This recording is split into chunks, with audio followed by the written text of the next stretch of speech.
ये भी सुना है कि आप आईटी बिल्कुल एक्सपर्ट मेरा आईटी का बैकग्राउंड है।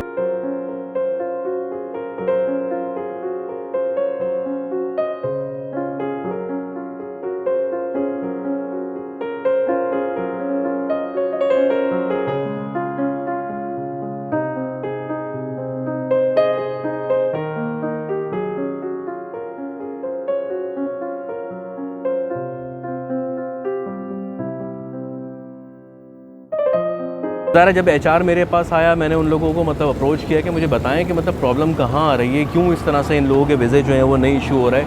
मैं एम्बेसी को इन्वॉल्व कर लेता हूँ इन मामलात में। तो कह लेंगे नहीं जी आप रहने दें, हमारा मामला है, हम खुद देखेंगे, आप इसमें ना इन्वॉल्व।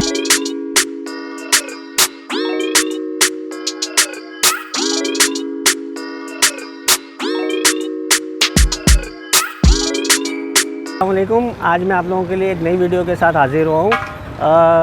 मैं ये बताना चाह रहा था, कराची बेसिकली बहुत सी चीज़ों के लिए मशहूर है। कराची अपनी बिरयानी के हवाले से मशहूर है। आज मैं जहाँ पे आया हूँ, ये दो मियाँ बीवी जो हैं उन्होंने एक बिरयानी सेंटर खोला है।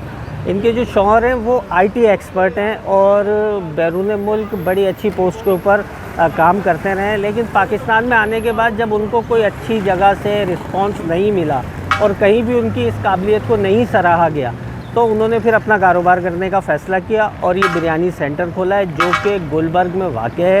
और जो लोग हैं वो ये कहते हैं कि इनकी बिरयानी बेइंतहा लजीज है, क्योंकि ये अपने मसाले और अपने रेसिपी से ये बिरयानी तैयार करते हैं। तो आइए उनसे बात करते हैं और उनसे जानते हैं कि उन्होंने जब ये बिरयानी सेंटर खोला तो लोगों की तरफ से कैसा रिस्पांस मिला और क्या उनको इसके अंदर कामयाबी दिखाई दे रही है या नहीं दे रही है। आइए। अस्सलाम वालेकुम। वालेकुम अस्सलाम। सर पहले तो अपना नाम बताएं। जाहिद। अच्छा जाहिद भाई, ये बताएं ये दुकान आपने कब से शुरू की? तकरीबन सर 5 महीने हो गए। 5 महीने। जी हाँ। क्या वजूहत थी? बेसिकली मेरा अच्छा, हमने आईटी ये का भी सुना है कि आप आईटी बिल्कुल एक्सपर्ट मेरा आईटी का बैकग्राउंड है। ठीक है। आईटी का बैकग्राउंड है, तकरीबन 20-22 साल का एक्सपीरियंस है आईटी का, पाकिस्तान का भी और प्लस पिछले 10 सालों से इराक़ में था। सही है। ठीक है, तो बस दिसंबर में समझ लें कि मेरी जॉब ख़त्म हुई थी। किन ख़त्म वजूहत नहीं हुई थी असल में कोविड की वजह से ना सर। बहुत सारे लोगों को मतलब कोविड ने ना एकदम एक सिचुएशन सी चेंज की दुनिया में पूरी ना।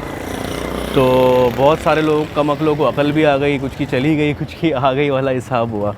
तो कंपनीज़ ने ना उस पर, जब हम कोविड का दौर चल रहा था तो मैं उस वक्त इराक़ में ही था वहाँ पर, और मतलब एक अच्छी प्रोडक्शन चल रही थी हमारी, एक सेल भी अच्छी थी, कंपनी ने प्रॉफिट बहुत ज़्यादा किया।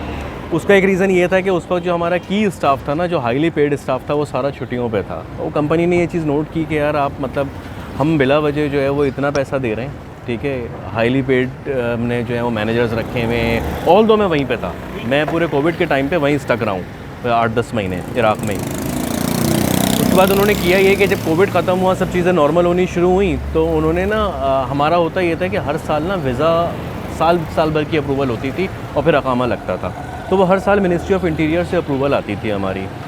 तो उन्होंने फिर पिछले 2 साल में, क्योंकि मैं आईटी के साथ साथ एचआर भी देख रहा था, पेरोल वगैरह सारा मेरे पास था, और ये आईटी के एचआर के इश्यूज़ जितने भी थे, तो मैंने नोट किया कि पिछले 1.5 सालों में ना, 2 सालों में उन्होंने ये करना शुरू कर दिया कि जितने भी हाईली पेड एम्प्लॉयज़ थे उनके वीज़े में प्रॉब्लम आनी शुरू हो गई। वो कहेंगे जी, क्योंकि ये वो चीज़ थी वीज़ा अप्रूवल की, ये इराक़ी मैनेजमेंट अपने हाथ में रखती थी, हमारा इससे कोई ताल्लुक़ नहीं था हमारी मैनेजमेंट का।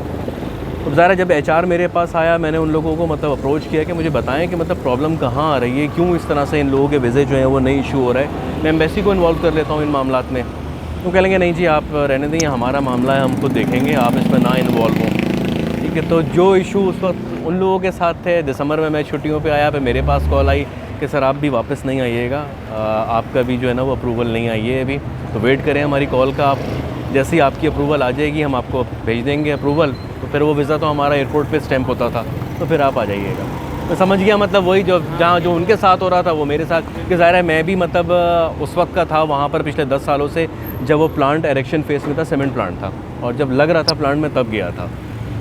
तो एक अच्छी सैलरी पे था वहाँ पर, और मतलब शुरू से ही थे वहाँ पर, तो मतलब वहाँ पे प्लांट का पूरा नेटवर्क, हार्डवेयर, ये सारी चीज़ें मैंने ही देखी थी। ये बताएं, जब आप वहाँ से वापस आ गए, रिजेक्शन हो गई, उन्होंने मना कर दिया कि तो क्या पाकिस्तान में मुख्तलिफ कंपनीज में आपने अप्लाई किया था, बिल्कुल बिल्कुल अप्लाई किया था, लेकिन वो बिल्कुल इनिशियल स्टेज से ले रहे थे। अच्छा, ठीक है ना। हाँ, क्योंकि देखें आजकल आपको पता है मार्केट की सिचुएशन क्या है, महंगाई इतनी है, बेरोज़गारी इतनी है, एक अपॉर्चुनिटी है उसमें पीछे 20-20 लोग खड़े हुए हैं। और ठीक है ना, और इस वक्त something is better than nothing वाली बात है कि जो यंग लड़के हैं, ठीक है, जो अभी फ्रेश निकल रहे हैं ग्रेजुएशन के, वो मतलब उनको यही होता है कि मिल जाए जॉब किसी ना किसी तरह से। ठीक है ना। तो मैं अब मुझे जो वो मतलब ऑफ़र कर रहे थे कि 50-60 ऐसे आ जाएं, बिल्कुल इनिशियल स्टेज से आएँ। अब ज़रा 10 साल काम किया, एक अच्छी पोजीशन पे काम किया, एक अच्छी हैंडसम सैलरी ली, तो जब इंसान मतलब एक अच्छी सैलरी पे होता है तो उसका ना मतलब लेवल भी थोड़ा उसी हिसाब से एडजस्ट हो जाता है। अच्छा, ये बताएं बिरयानी सेंटर का ख्याल कैसे आया? खाने पीने का शौक़ था सर, और बनाने का भी शौक़ था। वहाँ पर 10 साल रहे ना, तो था इस तरह से कुछ कि हमारा जो कुक था ना, वो मतलब उसके खाने समझ में नहीं आते थे हमें, तो हम वहाँ तजुर्बे ये खुद करते रहते थे। अपना मैस था, 14-15 लोग थे हम मैस में, हेड ऑफिस का स्टाफ था हमारा सारा ना, तो हम कुछ ना कुछ मैं वहाँ पर ना इस तरह के तजुर्बे करता रहता था। सही है। ठीक है ना। तो बस इरादा था एक रेस्टोरेंट खोलने का वहाँ रहते हुए, कि एक मतलब जॉब का तो ऐसा ही होता है, एक रेस्टोरेंट वहाँ रहते हुए मैं यहाँ पे खोल लूँ कोई। ठीक है, बट वो वहाँ रहते हुए तो नहीं हो सका। अब जब यहाँ आया, जॉब के लिए अप्लाई किया, देखा दूसरी जगहों पे नहीं हुआ, तो फिर मैंने कहा यार चलो जो काम का सोचा हुआ था उसी को स्टार्ट करते हैं।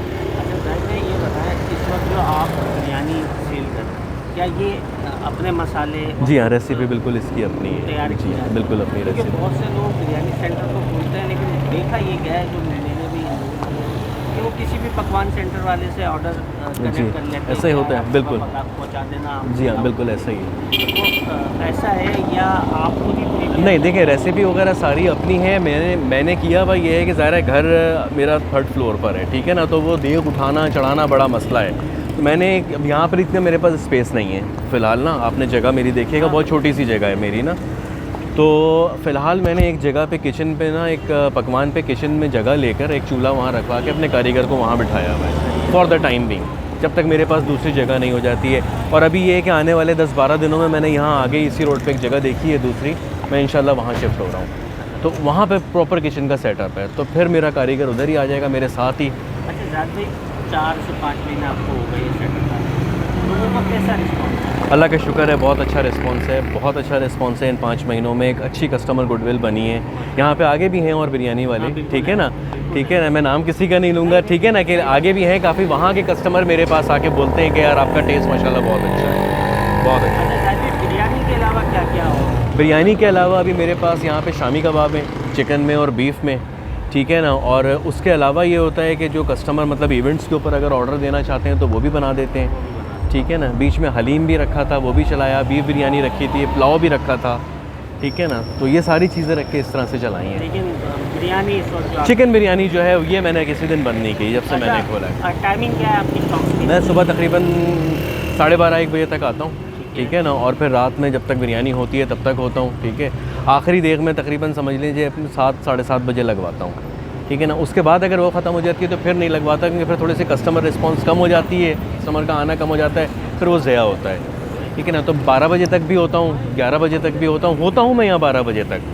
अच्छा, ये ख्याल कैसे आया कि खुद तो आप काम कर रहे हैं, साथ में अपनी अहलिया को भी आपने अपने साथ एडजस्ट किया? उसका रीज़न ये था कि मतलब मेरे साथ मेरा एक भाई है, ठीक है ना, 2 ही भाई हैं, उसकी अपनी जॉब है, ठीक है ना। अभी जैसे मैंने आपको बताया कि मतलब बिल्कुल बैकअप मेरे पास कोई नहीं है, ठीक है ना। बस जो मेरे पास थोड़ी बहुत समझ लें वो थी मेरी अपना जो इनकम थी, जो मैंने सेव करके रखी हुई थी, सेविंग्स थी, वो मैंने यहाँ पे लगा ली हैं अभी, ठीक है। अब अगर मैं किसी बंदे को हायर करता हूँ अपने साथ, ठीक है ना, तो वो इस तरह से है कि आजकल कोई भी बंदा दिहाड़ी पे 10-12 अपना 1000-1200 रुपये से कम का नहीं है। और बिल्कुल इस इनिशियल स्टेज पे मैं अभी जो है वो बेयर नहीं कर सकता कि मैं उसका भी निकालूँ, ठीक है। तो वाइफ से मैंने डिस्कस किया, तो ये कह लेंगे कि मैं साथ बैठ जाती हूँ। और फिर अल्लाह का शुक्र है घर की तरफ से भी बहुत सपोर्ट थी मुझे इस चीज़ में, तो घर वालों की भी, सबकी। तो ये सुबह आ जाती हैं मेरे साथ यहाँ पे, दोपहर तक होती हैं, फिर बच्चों के स्कूल से आने का टाइम होता है, चली जाती हैं। शाम मेरी 2 बेटियाँ हैं, 2 बेटियाँ हैं माशाल्लाह से। ये ईमान बिरयानी है मेरी छोटी वाली बेटी का नाम है मेरा, हाँ जी, उसी के नाम पे। अच्छा, आपकी रिहाइश यही जी। अच्छा जाहिद भाई, जो नाजरीन है देखने वाले, उनको यहाँ की लोकेशन ज़रा गाइड करें। क्योंकि हमें भी आने में काफ़ी प्रॉब्लम हुई। ठीक है। एक नाज़रीन को यहाँ की लोकेशन ज़रा आसान अल्फाज में समझाएं कि अगर कोई आना चाहे, बिरयानी आपकी टेस्ट करना ठीक चाहे, है। तो वो किस तरीके से आसानी से यहाँ पहुँच। देखें, ये मेन गुलबर्ग का एरिया है, ठीक है ना। गुलबर्ग गुलबर्ग ब्लॉक 12 है ये। शॉप मेरी ब्लॉक 12 में है, ठीक है ना। और ये जो रोड है ये मेन गुलबर्ग की रोड है, जो गुलबर्ग चौरंगी से टुवर्ड्स जा रही है गुलबर्ग थाने की तरफ। थाने की तरफ, यानी कि ये आगे एक मशहूर हॉस्पिटल है रफ़ायाम हॉस्पिटल से पहले। बस पहले अब अगर आप गुलबर्ग चौरंगी से आएंगे, ठीक है ना, तो किसी से पूछना है रफ़ायाम हॉस्पिटल कहाँ है, सबको पता है। और सीधे हाथ पे आपकी सीधे हाथ पे मेरी शॉप है। वालेकुम अस्सलाम। अभी हमने बात की आपके हस्बैंड जाहिद भाई से, माशाल्लाह उनके स्ट्रगल और उनकी काविशें देख के बहुत खुशी हुई। हमें भी कहीं से पता चला था तो हम भी यहाँ आए। जी। आप उनके साथ काम कर रही हैं, ये देख के बेहद खुशी हुई। अच्छा, लोगों का रिस्पॉन्स भी अच्छा आ रहा है, ये भी एक अच्छी बात है। मैं ये चाहता हूँ कि कराची की उन ख़वातीन के लिए जो घरों में रहती हैं, वो कुछ करना चाहती हैं, आप कोई मैसेज अगर देना चाहें। मैं उनसे यही कहूँगी कि आएँ और मेहनत करें, इंशाल्लाह अल्लाह बरकत ज़रूर देगा। मतलब आप ये समझती हैं कि कराची का माहौल और कराची के लोग ऐसे हैं कि वो ख़वातीन को रिस्पेक्ट और बिल्कुल देते हैं। मैं यहाँ खड़ी हूँ, 4 महीने हो गए मुझे, मैं इनके साथ यहाँ काम कर रही हूँ। माशाल्लाह लोग बहुत इज़्ज़त देते हैं, बल्कि मदद भी बहुत करते हैं। जब ये यहाँ इस वक्त कभी होता है, ये यहाँ नहीं होते, मैं अकेली होती हूँ, तो बाकायदा कहते हैं कि लाइन शॉपर हम बांध देते हैं, आप बिरयानी निकाल दें, हम पैक कर देते हैं। इस तरह से बहुत लोग सपोर्ट करते हैं। तो जैसा कि आपने वीडियो देखी, अगर ये वीडियो और मेरी ये काविश आपको पसंद आई हो तो इस वीडियो को लाइक करें, शेयर करें अपने प्यारों के साथ, अपने दोस्तों के साथ, और इस चैनल को सब्सक्राइब करें। शुक्रिया। अल्लाह हाफिज़।